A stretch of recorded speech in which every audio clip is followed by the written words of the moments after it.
The last time I was here, I did say the calculators were out, the permutation has started. But guess what? The Super Eagles of Nigeria ensured we didn't need all of that as they booked their place in the round of 16 at the ongoing African Cup of Nations. The question is, how far can the Super Eagles of Nigeria go? Can they lift the title, the fourth in the history of the country, on the 11th of February? That's the $1 million question. Who will stand in the way of the Super Eagles of Nigeria? Is it Morocco? Is it Senegal? Fingers crossed on that. With that, I welcome you to your favorite sports show, Sports Pizza. My name is Edwin Onyebolis. I'm sure your week has started on a great footing. Don't worry, we have a lot in store for you today on the show. The African Cup of Nations will form the basis of our discussion. Not forgetting the NPFL. We had some interesting games over the weekend. The Australian Open is still going stronger. And don't forget that we had some interesting games across Europe's top league. Real Madrid and Barcelona let it late to get all 3 points. Juventus is currently top the Italian Serie A. And guess what? In the Bundesliga, we will be seeing a new champion the first time in 11 years as Bayer Leverkusen open up a 7-point lead over Bayern Munich. It's a loaded show. Don't go nowhere. Don't change the dial. We'll be right back after this short break.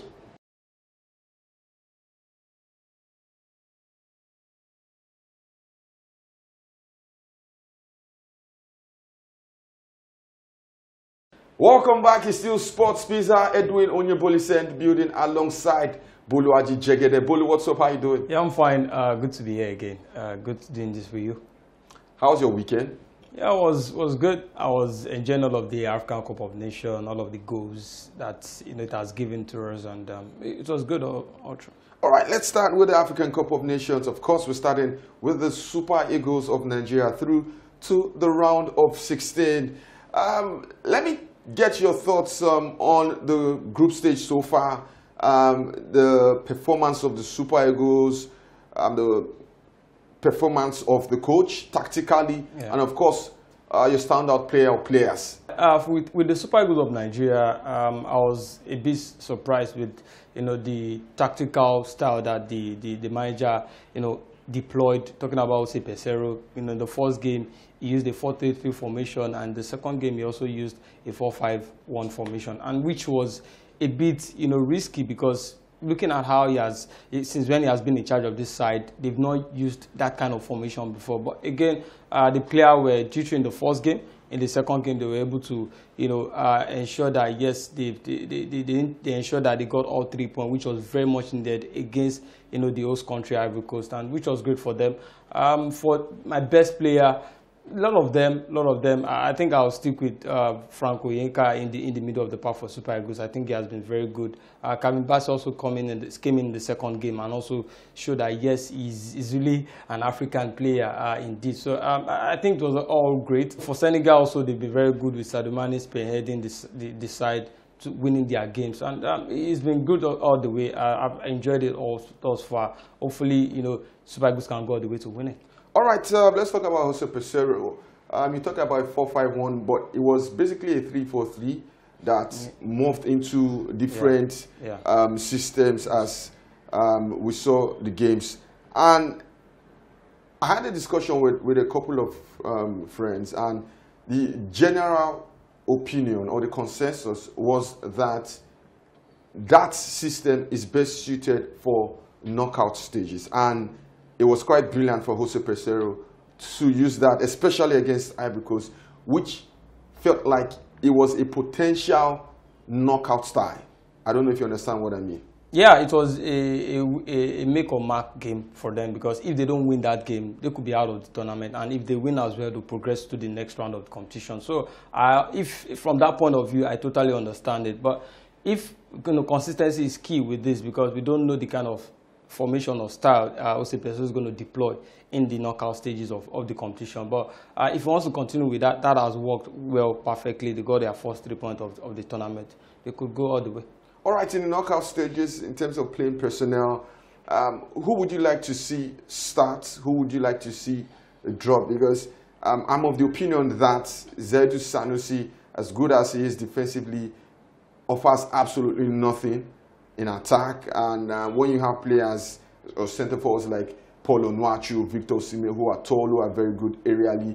You need your fullbacks to contribute with crosses, putting balls in the box early. You also need your wide players to put a lot of balls in the box. Yeah, so I think this is just an off day for Seydou Sanusi in this tournament, because this is the first time I'm seeing him not really, in form. And Bright Osai Samuel is another superb left back that could, replace him, and I want him to start going forward in this tournament for Super Eagles of Nigeria. He could do the job so well. He can put in so good crosses for the likes of Victor Osimhen and Paul Onuachu to benefit from, and also in front of him in that side, I want to see Ademola Lookman maybe start again, because Moses Simon obviously loves to put in the footwork and the crosses. So I feel Ademola Lookman and also Bright Osai Samuel should start in the next game. All right, let's talk about the contenders, the countries that can deny the Super Eagles that title on the 11th of February. And I'm torn between Senegal and Morocco. Let's not forget Mali in the mix, but let's focus on Senegal. Do you think that they can become the first country to defend the AFCON title since Egypt did it in 2010? Yeah, I believe so. At the beginning of the tournament, I gave them the chance to actually win it, to defend their title. And the way they started winning their first 2 games was great for them. And you look at the quality of side they've got. Sadio Mane in that side, Gueye in that side, Ismail Assar, a lot of quality. These are qualities that were there in the last tournament, when in the last edition of the African Cup of Nations when they won it, and they've got that quality still intact. So there's consistency on their side. The manager is still with them. You understand the team so well. You understand every other team that will be playing in this tournament, and I think they are team favorite. You look at the humid condition of the AFCON as well. I think it's really favor them, because I watched the Moroccan. I think they struggled at some point in the game, even though they put in so much energy to actually get a draw in their game. So I think Senegal is perfect fit to actually defend their title. Massive respect to Cape Verde. They were the first team to qualify for the round of 16. Could this be the year of the underdog? Do you think we might see some type of Greek-like title-winning run? Remember Euro 2004, where against all odds, Greece went to the European Championship with Portugal and defeated Portugal, the host country, in the final. I'm not saying Cape Verde will win, but do you think we might have a first-time winner at this year's AFCON? Maybe Mali. Yeah, I think it's going to be difficult, because you look at the way Cape Verde have developed their football. They've been very intentional. They've come in and I've really put a high lead on them and how they've played their football. I think they are very good. I'm not surprised that they've actually qualified to the next round of the competition, which is absolutely brilliant. First in their history or at the African Cup of Nations. I don't think they'll go all the way. I really don't think they've got that enough strength and grit and enough quality as well to actually go all the way. Because you need character. You need character. That they've shown. But how consistent can they be is the question here. You look at Mali. Mali, maybe the semi-finals. I don't think they'll get to the final. All right, Bolu doesn't think Mali will get to the final. We'll see how far Mali can go at the ongoing African Cup of Nations. Yeah, before we go on the break, Bolu, we've seen a lot of goals at the AFCON, and not just goals. We've seen some sort of tactical evolution at the African Cup of Nations. Gone are the days where it was all about power, all about grit, all about athleticism, but now we're seeing a lot of system football at the AFCON. We've seen a lot of improvement in the technical side of the AFCON. It's a far cry from the competitions we've seen in years gone by. Yeah, it's a far cry, and that has been great for African football. It shows how they've actually learned one or two from the Europeans and how they play their football, and they bring it into their own. And even the fact that they've not got the massive quality that the Europeans have got, but again with the little they've got, they've been able to navigate, create chances. Have a system, the coach giving them a system template to play with. You look at South Africa, the way they play their football, they play from the back, all suave and do not want to create chance from the back. You look at Cape Verde as well. They played brilliant football as well, and they scored a lot of goals. So I think all the teams have been very, very good in terms of how they want to create chances, how they want to go about their play. We've seen a lot of shots, here and there. That's one is, I think, it's golazos. Yes, golazos, and I think that was really part of African football, which I've totally enjoyed. This is not the beat from back where there's a lot of calamities in the defensive third. They've been so creative and they've just been brilliant. I enjoyed all. The officiating at the AFCON has been superb. Each time the central referee has been called to the monitor, they don't waste time. They just go straight to the point. And I must say that it's a huge one for African football. And kudos. We want to see at the 2026 World Cup, we want to see at least 7 or 8 African referees officiate at the World Cup. The standard has been raised very high. Maybe the EPL can take a leaf from the AFCON. Quickly in the NPFL, we had some interesting games. Enyimba away from home defeated Shooting Stars. I thought our game was going to end in a draw, but shout out to Enyimba. Finidi George is on continental duty, but the team in charge, talking about the coach in charge, they're doing a brilliant job. Yemi Daniel right there doing a superb job for Enyimba Football Club. It was a controversial one. I think Shooting Stars scored a late goal, which was cancelled, and I saw a lot of replays from that. I think it was a legitimate goal. I really don't know why the referee actually cancelled that up, but Enyimba getting all 3 points in the end, great one for them. I think they've had, in their last 10 games, they've amassed like 3 away wins, which is credit to them. And they just want to show that, yes, they are there for the title and they can defend it. Yeah, the top of the table, Lobby Stars still lead the log after that big win against Plateau United. Second on the log is Remo Stars. You have Enyimba third, but with a game in hand, while Doma United completes the top 4. At the bottom 4, you have Gombe United, Sporting Lagos, Bayelsa United, and Heartland Football Club. Let's do the break. Take a breather. When we come back, there's more on the show. Sports Pizza.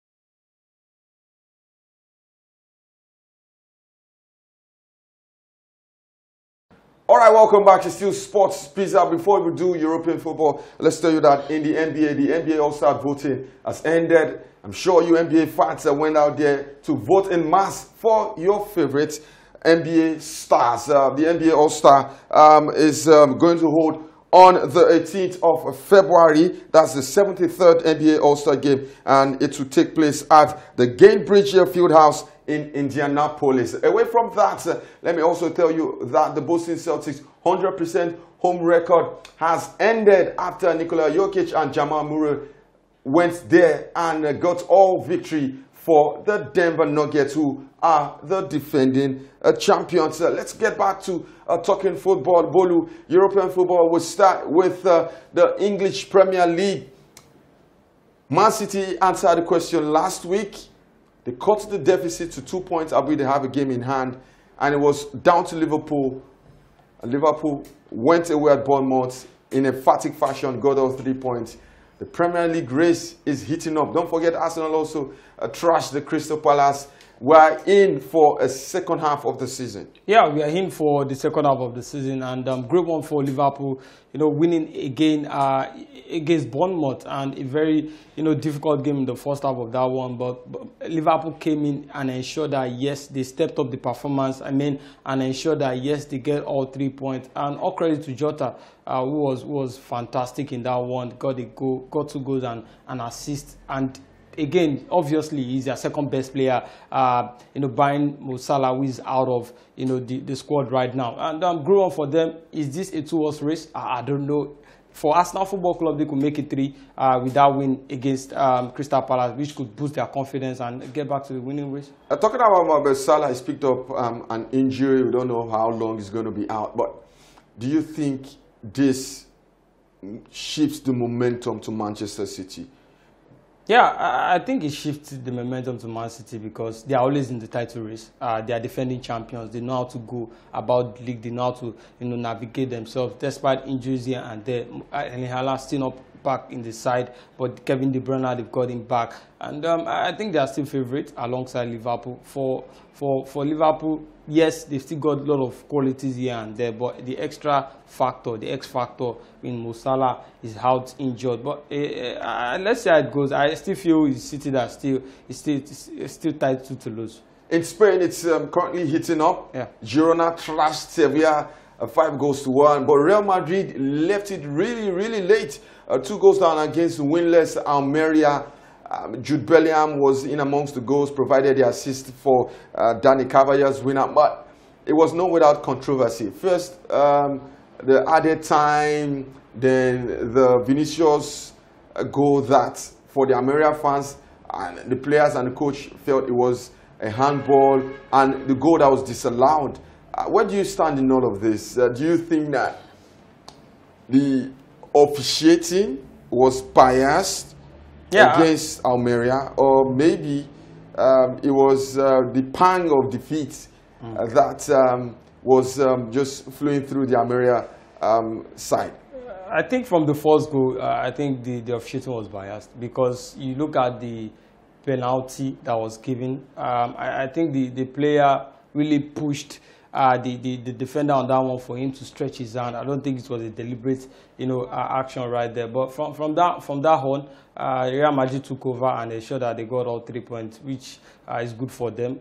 They are still in the title race with Girona, and for Girona as well. The manager talked about how their first goal has been achieved. That is beating the relegation drop with having claimed 53 points in the league. And the next one now is to finish in the top 3 and also get into European spaces. And back to Real Madrid. Really, the officiating once in a while could favor in all of these things, but generally, I think the officiating was bad. All right, Real Madrid second on the log, but they have a game in hand. Girona 52 points. Barcelona had to leave it late. Yeah. Ferran Torres with a hat-trick to ensure that Barcelona, who almost threw away all 3 points after Isco leveled matters there, and Bilbao complete the top 4 in the Spanish La Liga. In the Italian Serie A, Allegri juggernauts still moving on, marching on. Currently top the league. Inter Milan away in the Supercoppa duty in the Middle East. But for Juventus, they are currently at the top. They have an impeccable defensive record this season. Do you think they can, against all odds? Do you think Juventus can? Because from where I'm seated, I think Inter Milan have the best team in the league. But once it's Allegri, you never say never. Yeah, he has won it before. He has the experience. He knows how to get the result from his team. And you look at the way they started the season. They started so poorly. But growing up, gradually getting into the games, they grew in leaps and bounds. They ensured that at some point they were winning by a goal margin, and which was constant. And now they've started scoring a lot of goals, and that is really scary, for this team. And Inter Milan needs to watch it and watch it so well. They've got the best team for Inter Milan. They've got the best team, but with Juve, we don't know, how it's going to go, because the experience is there. They've still got the manager, and they've got the chance to win the title. All right, we saw some ugly scenes in the game against Udinese versus Milan. Ended 3-2 in favor of Milan. Okafor with the late winner, but yeah, McMahon was subjected to some racist chants. We don't want to see it in football. There's no place for racism, not just in football, but in every sphere of life. We say no to racism on sports. Pisa, the German Bundesliga, Bayern have won 10 consecutive league titles. Currently, it is Bayer Leverkusen who top the standings, 7 points ahead of the most successful team in Germany, Bayern Munich. But Bayern have a game in hand. Xabi Alonso's side are unbeaten in all competitions, both in the league, both in the cup, and in European competitions. Can they do it? Yes, I feel they can do it, because I've never been convinced about what Thomas Tuchel is doing with Bayern Munich. They struggle despite the quality of players and the standout players they've got in Harry Kane, in Jamal Musiala, Thomas Müller, Leroy Sané and the likes. But again, you look at how Bayern Leverkusen dig deep against RB Leipzig. That was great. That was, championship spirit. That was character and attitude right there, showing for Leverkusen that yes, they want to actually win this. And establishing a 7-point gap is no mean feat at all.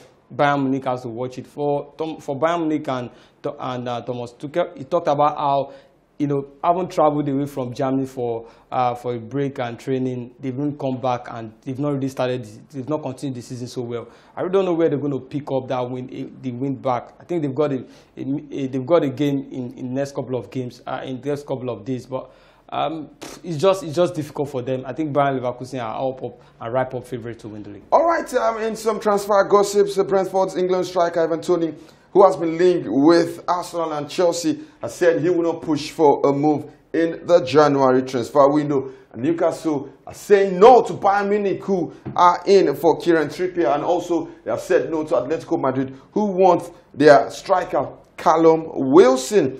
And still in the transfer window, Mourinho's preference is to stay in Italy, following sacking by Roma, and Portuguese is set to hold talks with Napoli president Aurelio De Laurentiis about taking charge of the struggling Serie A champions. That's according to the Times in the UK. That's how much we can take on the show today. I'm sure you had fun with us. We'll be back same time next week with another exciting edition of Sports Pizza. Remember to follow us on our social media platform at Sports Pizza on all social media platforms, and don't forget to like and subscribe to our YouTube page at Sports Pizza.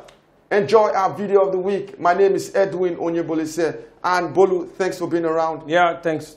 Good doing this for you. All right, we'll be back same time next week. Do enjoy. Have fun.